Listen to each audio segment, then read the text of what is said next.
To NATO, a perfect guest for us to start with tonight. Special representative to Ukraine negotiations as well, Kurt Volker, joins us. Mr. Ambassador, it's great to have you. Let's start with what you think about what President Zelenskyy said here. At the negotiations between him and Putin, if they happen, don't work out, he sees World War III. Do you agree? I think it's a huge risk. I really do. Because if Putin is not stopped in Ukraine, he has designs on other countries. Eventually, we're going to have to confront that. So that's why we need to do everything we can to help Zelenskyy, help the Ukrainian military, stop Putin in Ukraine. If he is, in fact, on the move, like you think, Mr. Ambassador, is there more NATO or the world or anyone else could be doing to stop him?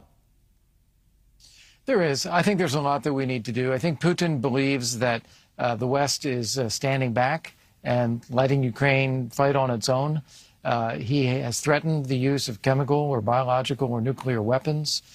He is using indiscriminate means, attacking cities, hitting civilians.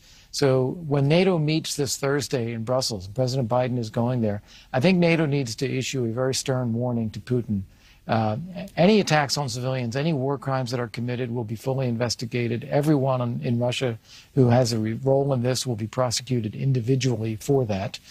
We have an interest as NATO in Ukraine's survival as a sovereign and independent state. And any use of nuclear, chemical, or biological weapons is unacceptable and will be met with a forceful response. Is that what you think will happen? Those kinds of messages to Putin are important. You think that's what's... I think it's possible. I think it's possible.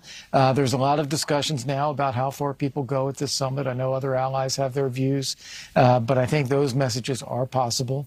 And then in addition to that, we should be increasing the quantity and the quality of our military assistance to Ukraine.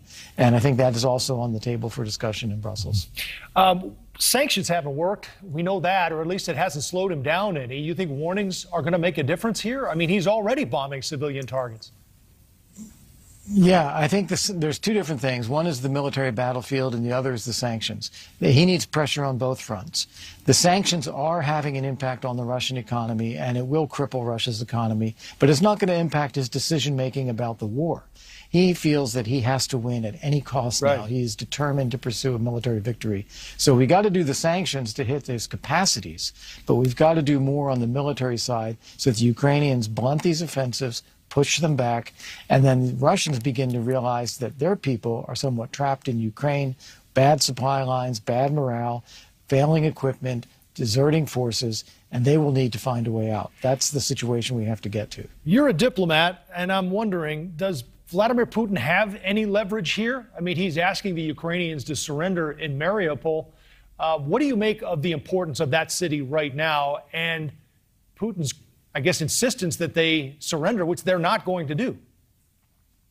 Yeah, I think this is symbolically important for both of them. For Russia, there's a geographic issue as well. It connects Crimea to Russia itself by land, and so that creates a supply route for Russia, which would be helpful. For the Ukrainians, it is a symbol of resistance, that even in this Russian-speaking city right on the Sea of Azov, you have 300,000 people who refuse to give up. And the Russians, I think, will gradually, the Russian people gradually come to understand that they are the aggressors and that the people of Ukraine are resisting them.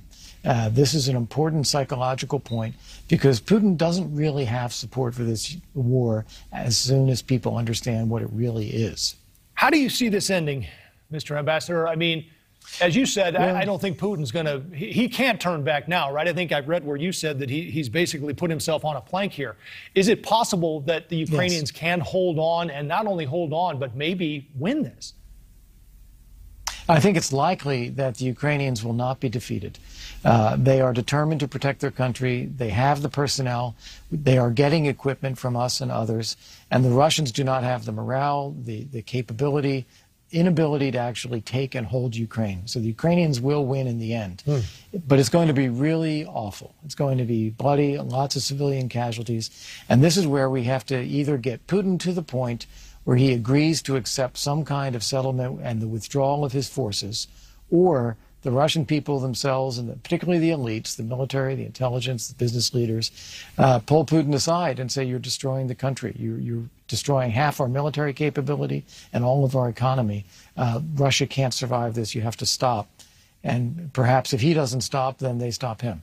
Well, we'll see. And we'll continue to follow what happens this week leading up to the meeting in Brussels. Again, a great guest for us to start tonight, former NATO Ambassador Kurt Volker. It's great to have you. Thanks for the time.